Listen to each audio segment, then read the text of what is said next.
கன்னி ராசிக்காரர்கள் வழிபட வேண்டிய திருக்கரை ஈஸ்வரர் திருக்கோயில், மானாம்பதி, திருப்போரூர் தாலுகா, செங்கல்பட்டு மாவட்டம். 10ஆம் நூற்றாண்டு சோழர் காலத்தில் கட்டப்பட்டது இக்கோயில்.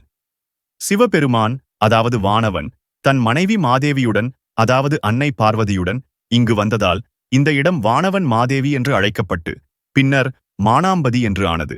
கன்னி ராசியில் பிறந்தவர்கள் தோஷ நிவர்த்திக்காக இந்த ஆலயத்தில் வணங்கலாம். இறைவர் திருப்பெயர் திருக்கரை ஈஸ்வரர். இறைவியார் திருப்பெயர் பாடலாம்பிகை. ராகு மற்றும் கேது தோஷங்களுக்கு பரிகார தலமாக இக்கோயில் விளங்குகிறது.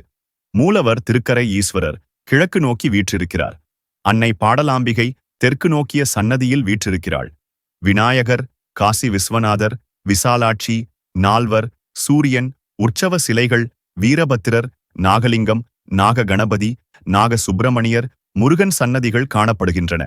இக்கோயிலில் வளர்பிறை மற்றும் தேய்பிறை என 2 பைரவர் சன்னதி உள்ளது. பேச்சு குறைபாடுகள், தொண்டை மற்றும் தைராய்டு பிரச்சனைகளில் இருந்து குணமடைய இந்த ஆலயத்தில் பிரார்த்தனை செய்யலாம். ராகு மற்றும் கேது தோஷங்களுக்கு பரிகார தலமாக இக்கோயில் விளங்குகிறது. கன்னி ராசியில் பிறந்தவர்கள் தோஷ நிவர்த்திக்காக இங்கு வழிபடலாம். இக்கோயிலுக்கு செல்ல திருப்போரூரிலிருந்து மானாம்பதிக்கு நகரப் பேருந்து வசதி உள்ளது.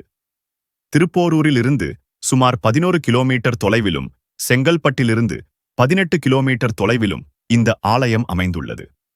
நமது ஈசனை தேடி யூடியூப் சேனலை சப்ஸ்கிரைப் செய்து கொள்ளுங்கள். திருச்சிற்றம்பலம்.